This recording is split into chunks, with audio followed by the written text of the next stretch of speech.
उसके बाद इसको सॉल्व कैसे करेंगे। The altitude of the sun of any vertical stand कितना आ रहा है 30 degree. Find the length of shadow cast by the vertical pole of length 10√3 metre. तो वर्टिकल पोल कितना दिया है 10√3 मीटर। ठीक, अब इसका शैडो पूछा है, find the length of shadow. Shadow ये आदमी मान लो यहाँ पर इसकी शैडो कहाँ इतनी दूर बन रही ना, ये तो इसको क्या बोलेंगे शैडो नहीं है, ये क्या बन रहा है, ये शैडो बन रहा है। अब कितने एंगल का ट्रिक बना रहा है 30। क्या पूछ रहा है, find the length of shadow. Shadow की लेंथ बताइए, शैडो की लेंथ ये बताइए। तो इसको हम क्या मान लेंगे ए, इसको क्या मान लेंगे बी, इसको हम क्या मान लेंगे सी। तो लिखना शुरू करो, let A B is the क्या है पोल, पोल है ना, एंड बी सी क्या है, B C is the shadow.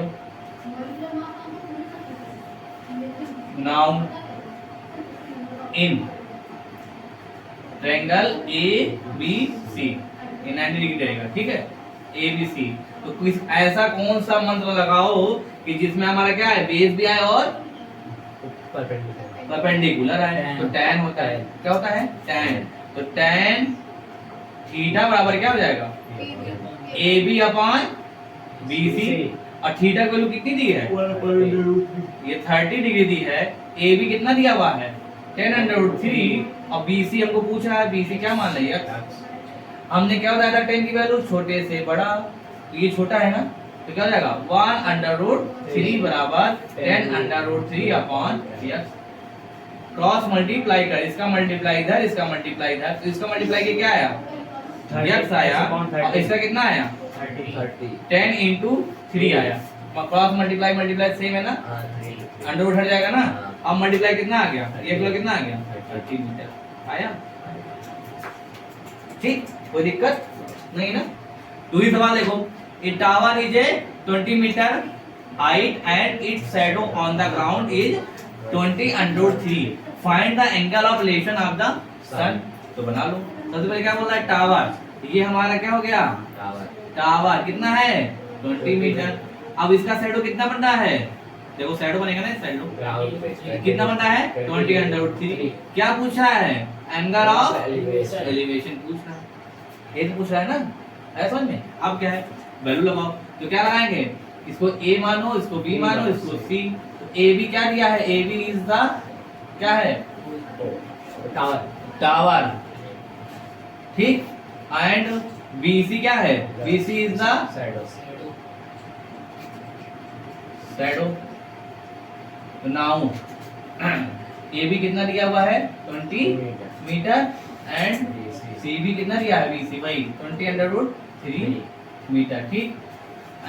तो इन ट्रायंगल ए बी सी तो क्या हो जाएगा tan theta A B upon B C, क्यों p अपॉन b होता है ना, ठीक। tan थीटा की हमको वैल्यू निकालनी है। p की वैल्यू कितनी दी हुई है 20 और बी सी कितनी है 20√3।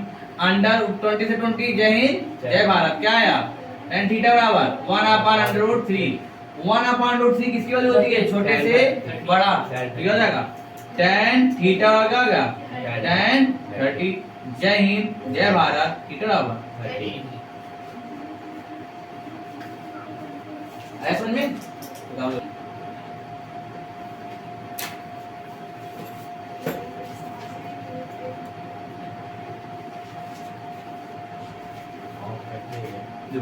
देखो question third, any at any stand the length of the pole is √3 times of the shadow. किसके 3 गुना है शैडो के, शैडो के वो कितना है √3 टाइम्स है।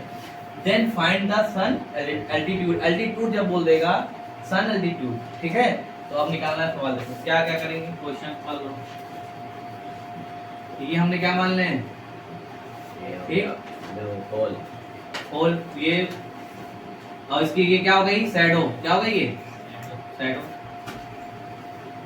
अब शैडो का क्या है ये कितने टाइम्स है, शैडो के कितने हैं 3 टाइम। तो इसको हम क्या मान, ये ए ये बी ये क्या हो गया सी, इसको x मान लेंगे तो क्या हो जाएगा ये √3x, एक तो है सही है ना। अगर इसको x मानेंगे साइडों को, तो साइडों के क्या है 3 टाइम्स है, 3x हो गया ठीक।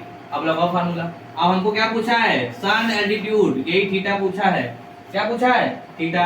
तो क्या होगा, in triangle ABC tan theta equal to क्या होगा, AB upon BC। tan theta equal to क्या हो जाएगा, AB वैल्यू कितनी है √3x और ये BC की वैल्यू कितनी है x। जय हिंद जय भारत। tan थीटा बराबर क्या हो गया √3, tan थीटा बराबर tan 60 डिग्री, tan से tan कट गया, थीटा बराबर 60 डिग्री।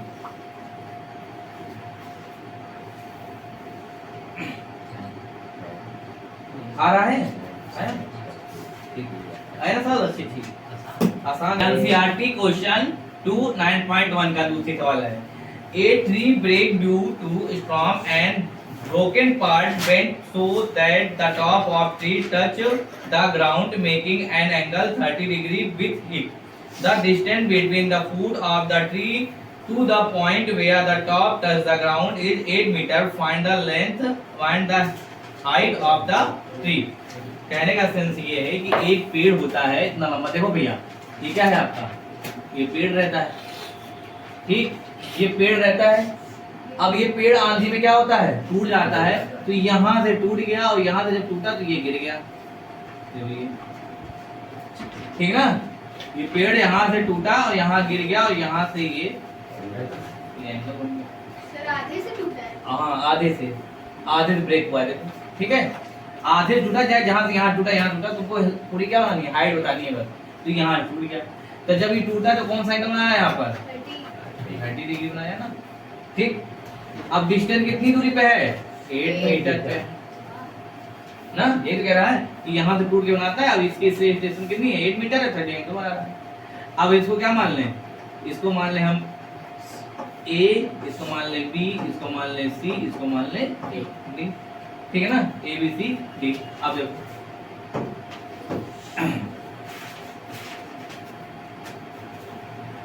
AC इज द क्या है, tree, and BC and CD is the distance हो गई है, ठीक। नाउ थीटा का इक्वल टू कितना दिया है, 30, CD कितना दिया है, 8, और फाइंड क्या करना है, AC, ठीक ना। अब शुरू करते हैं। इन ट्रायंगल ट्रायंगल BCD, हमेशा इसको बीच में रखेंगे जो यहाँ 90 डिग्री बनाएगा, ठीक, BCD। तो tan थीटा इक्वल टू क्या होगा, BC अपॉन CD, और tan थीटा को कितनी दी है, और BC कितना दिया हुआ है, BC को BC रहने दो, और CD कितना है 8। छोटे से बड़ा क्या आएगा, 1/√3 इक्वल टू BC बराबर 8। क्रॉस मल्टीप्लाई करो क्या जाएगा, 8/√3 बराबर BC, ठीक। अब इसमें क्या बताए थे, नीचे अंडर रूट नहीं रहना चाहिए, तो क्या हो जाएगा 8/√3 इंटू कितना आंसर आया, 8√3/3, ये क्या निकल आया BC, ठीक। ये निकल आया हमारा BC कितना निकल आया, ये निकल आया, ठीक। अब देखो ये आया 8√3/3। अब हमको ये मिल गया है और ये चाहिए ना, तो हम निकालेंगे किससे, पाइथागोरस थ्योरम से, फ्रॉम पाइथागोरस थ्योरम। तो क्या हो जाएगा, BD का स्क्वायर बराबर BC का स्क्वायर प्लस CD का स्क्वायर, वही मतलब h स्क्वायर बराबर P square plus B square. Value put करो। अब h स्क्वायर ऐसे रहने दो। P की वैल्यू कितनी निकली है, 8√3/3, और BC की वैल्यू कितनी निकली है, P कितनी है 8 का स्क्वायर। इसका स्क्वायर कितना आया, 64 इंटू 3/9, और इसका कितना आया 64। 3 1 जा 3, 3 जा 9, 64/3 प्लस 64। ये एलसीएम लो, ये एलसीएम में कितना आया 3, 64 और इसका कितना आ गया 64 में 3 से मल्टीप्लाई करो कितना आया 12,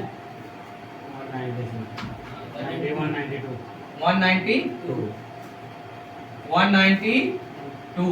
ये आया, इसके बाद उसको सॉल्व करो कितना आ गया, ये आया 6, ये आया 5, ये आया 2/3।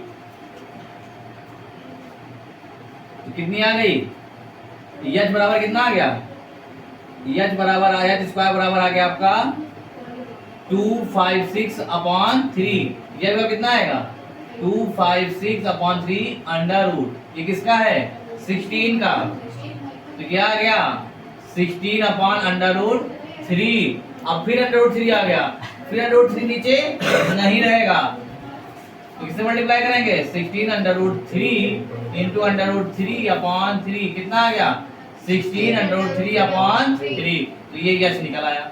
ठीक, ये क्या निकल आया यच। अब क्या पूछा था, AC होगा ना, ठीक है, जगह नहीं बची, अरे उतारो तुम। पहले ये लिखोगे, उसके बाद ये लिखोगे, उसके बाद ये लिखोगे। इतना समझो, एक पेड़ था आंधी से टूटा, यहाँ एंगल क्या बना था 30 डिग्री, डिस्टेंस कितनी टूटा गिरा हुआ है 8 मीटर पे। तो हमने इसको थीटा ये दिया था, CD ये दिया था, AC निकालना है, AC बताना है ना कितना बड़ा पेड़ था। तो पहले हम क्या निकालेंगे BC निकालेंगे, तो BC निकालने के इसमें इससे निकाले, यहाँ BC निकल आया, तो हमको ये वैल्यू पता चल गई, ये वैल्यू पता चल गई, मगर जो ये वैल्यू नहीं मालूम है ना, ये पेड़ टूट के ऐसे हुआ है, इसके मतलब ये क्या, हम इसको पाइथागोरस थ्योरम से ये वैल्यू निकाल सकते हैं, नहीं निकाल सकते, जब हमको दो मालूम है ना। तो हमने यहाँ पाइथागोरस थ्योरम लगाया, जैसे पाइथागोरस थ्योरम लगाया तो सॉल्व किए, जब सॉल्व करते हैं वैल्यू कितनी निकलती है 16√3/3, ये वैल्यू निकल गई ना। अब देखो, अगर हम ये और ये दोनों को जोड़ दें तो पेड़ की लंबाई पता नहीं चल जाएगी, हाँ, अगर इसको और इसको हम जोड़ दें तो पेड़ की लंबाई पता जाएगी, चल जाएगी। देखो